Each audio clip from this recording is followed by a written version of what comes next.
पुष्कर जी महाराज हैं, इधर स्वामी दयानंद सरस्वती जी का भी हुआ है और स्वामी दयानंद सरस्वती जी के साथ मेरे परदादा ने वार्तालाप की है, मीर इमाम अली साहब ने।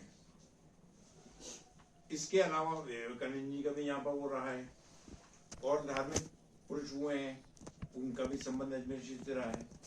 तो जब विद्यासागर जी की दीक्षा अजमेर शरीफ में हुई, इस तीर्थ नगरी के लिए विद्यासागर जी का नाम भी अगर जोड़ दें तो कोई अतिशयोक्ति तो होगी नहीं। इसलिए इन्होंने कहा कि साहब हम प्रधानमंत्री जी को ये तो मैं कहीं पहल में करता हूँ, कोई नहीं करने के लिए तैयार है, मैं करता हूँ राष्ट्र हित में, कि जब इतने धर्म यहाँ पर एग्जिस्ट कर रहे हैं तो क्यों नहीं हम जैन धर्म को भी साथ लेके चलें, जैन धर्म की भी तीर्थस्थली के लिए यहाँ पर प्रयास करें।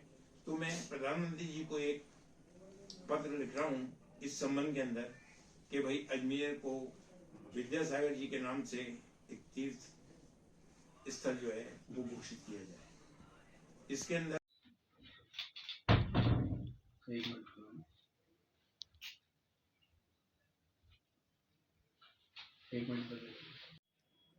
हम ये चाहते हैं, क्योंकि उनकी दीक्षा भी अजमेर शरीफ के अंदर हुई थी, इसलिए हम ये चाहते हैं कि ये अजमेर शरीफ जो है ये पहले से ही तीर्थ स्थल है। यहाँ पर गरीब नवाज रहमतुल्लाह की दरगाह है, उधर दूसरी तरफ पुष्कर जी महाराज हैं, इधर स्वामी दयानंद सरस्वती जी का भी हुआ है और स्वामी दयानंद सरस्वती जी के साथ मेरे परदादा ने वार्तालाप की है, मीर इमाम अली साहब ने। इसके अलावा विवेकानंद जी का भी यहाँ पर हो रहा है और धार्मिक पुरुष हुए हैं, उनका भी संबंध अजमेर शरीफ से रहा है।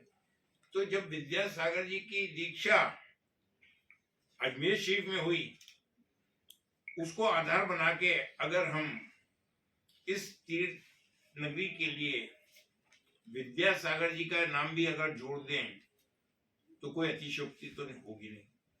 इसलिए इन्होंने कहा कि साहब हम प्रधानमंत्री जी को ये तो मैं कहीं पहल में करता हूँ, कोई नहीं करने के लिए तैयार है, मैं करता हूँ राष्ट्र हित में, कि जब इतने धर्म यहाँ पर एग्जिस्ट कर रहे हैं तो क्यों नहीं हम जैन धर्म को भी साथ लेके चलें, जैन धर्म की भी तीर्थस्थली के लिए यहाँ पर प्रयास करें।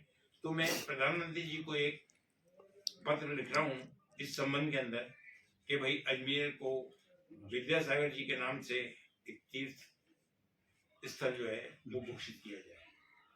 इसके अंदर आप लोगों का जितना ताउन होगा उतना हमारा भी इसके अंदर सहयोग रहेगा बराबर।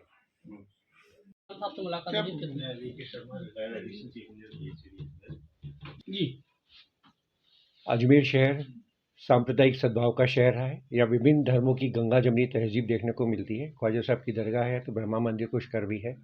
उसी क्रम में ज्ञानोदय तीर्थ क्षेत्र जो अभी हाल ही में बना है वो आचार्य दिगंबर जैनाचार्य विद्यासागर जी महाराज की प्रेरणा से ही अजमेर में बना है और एक अपने आप में लैंडमार्क हो गया है। दिगंबर जैनाचार्य आचार्य विद्यासागर जी महाराज की दीक्षा अजमेर में ही हुई थी, इसलिए अजमेर को उनका जन्म स्थान माना गया है कि क्योंकि उन्होंने अध्यात्म की शुरुआत यहीं से की थी। उनकी जो प्रथम पुण्य तिथि है, समाधि तिथि है, वो 6 फरवरी से शुरू हो रही है। हिंदी तिथि के अनुसार 6 फरवरी को पूरे भारत देश और पूरी दुनिया के अंदर उसको मनाया जा रहा है बड़े हर्ष के साथ में, और तारीख के हिसाब से 18 फरवरी तक वो कार्यक्रम चलते रहेंगे। उसी क्रम में अजमेर में विराजित दरगाह दीवान साहब के समक्ष हम लोगों ने एक प्रपोजल रखा कि हम लोग, क्योंकि दीवान साहब भी एक सांप्रदायिक सद्भाव की प्रेरणा स्रोत हैं अजमेर में, तो हमने ये कहा कि इसको अजमेर शहर को हम एक राष्ट्रीय तीर्थ स्थल के नाम से घोषित करना चाहते हैं। तो दीवान साहब ने कहा कि इसकी पहल मैं करूँगा और उन्होंने आश्वासन दिया कि प्रधानमंत्री जी के नाम में मैं एक पत्र लिख रहा हूँ आप सबकी उसे सहमति से, ताकि अजमेर शहर को राष्ट्रीय जैन तीर्थ घोषित कराया जाए। तो उसी क्रम में आज हम लोग यहाँ पे दीवान साहब के समक्ष पेश हुए और दीवान साहब की इस अनुकरणीय पहल के लिए सर्वधर्म मैत्री संघ उनका आभार व्यक्त करता है और वो हमेशा उनका आशीर्वाद देने की कामना करता है।